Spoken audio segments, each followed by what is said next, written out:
নমস্কার, আজকে আমি বানাচ্ছি ফুলকপির কিমা। এর জন্য কি কি চাই? এই যে গ্রেট করা ফুলকপি, একদম কুচনো, একদম ছোট্ট ছোট্ট একদম, আর দুটো পেঁয়াজ কুচনো, দুটো লঙ্কা কুচনো, আর এই মটরশুঁটি। পুরো রান্নাটা আমি সরষের তেল দিয়েই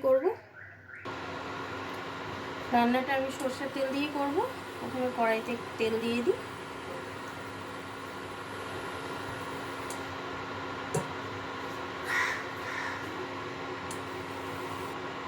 এই যে ফুলকপিগুলো প্রথমে কেটে ডুমো ডুমো করে কেটে আমি জল দিয়ে ধুয়ে ভালো মতন, তারপরে এই গ্রেটারের সাহায্যে ভালো মতন একদম কুচিয়ে নিয়েছি। মানে একদম ছোট্ট মিহি মিহি হবে একদম। এটার মধ্যে দুটো ফুলকপি ছিল তো আমার এতটা লাগেনি। তেলটা গরম হয়ে গেছে, এর মধ্যে গোটা জিরে, এই যে গোটা জিরে, শুকনো লঙ্কা, তেজপাতা দিয়ে দিলাম।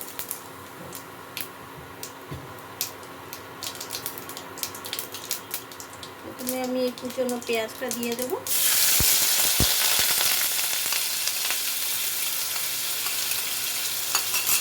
পেঁয়াজটা লাল লাল করে ভেজে নিতে হবে। এর মধ্যে আমি মটরশুঁটিটা দিয়ে দেবো, আর এই কুচনো কাঁচা লঙ্কাটাও দিয়ে দেবো। দিয়ে এগুলো ভালো মতো ভেজে নেব।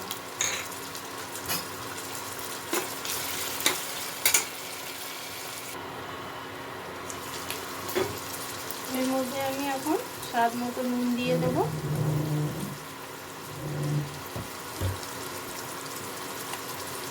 আর হলুদটা দিয়ে দেবো।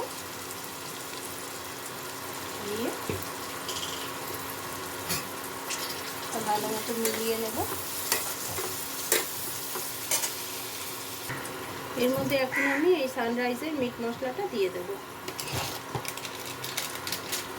মশলাটা দিলে স্বাদটা আরও বেড়ে যায়।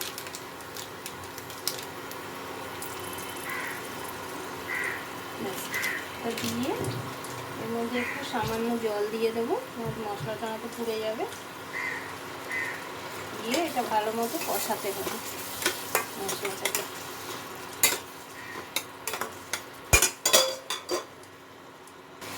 এখন আমি এর মধ্যে এই গ্রেট করা ফুলকপিটা দিয়ে দেবো।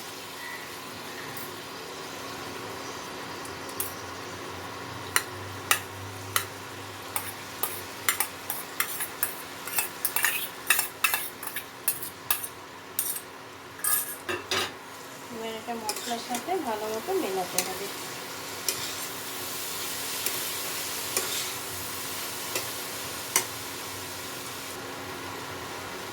এটা আমার রান্না অনেকটাই হয়ে এসছে। এর মধ্যে এখন আমি চিনি দিয়ে দেবো, একটু মিষ্টি মিষ্টি লাগবে। আর এটার মধ্যে একটু চিলি ফ্লেক্স দিয়ে দেবো। চিলি ফ্লেক্স কেউ দিতেও পারেন, নাও দিতে পারেন, আমি আছে বলে একটু দিয়ে দিলাম।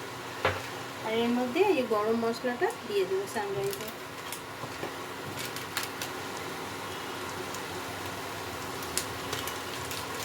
ভালো মতো মিলিয়ে নেব।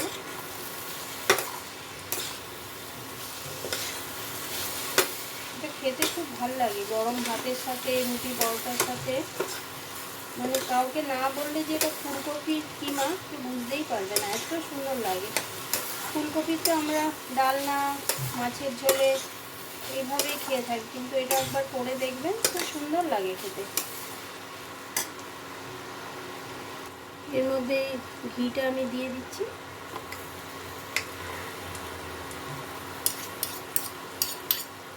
ঘিটা দিয়ে মিলিয়ে নেব।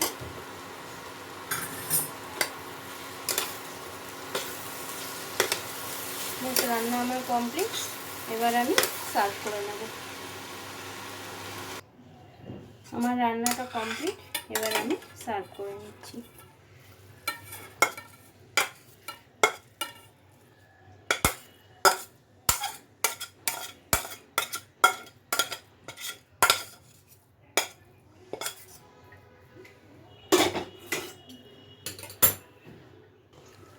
ফুলকপির কিমা রেডি। এটা গরম গরম ভাত, নয়তো রুটি পরোটার সাথে খেতে খুব ভালো লাগে। আর একবার বানিয়ে দেখবেন, আর ভালো লাগলে একটা লাইক করে দেবেন।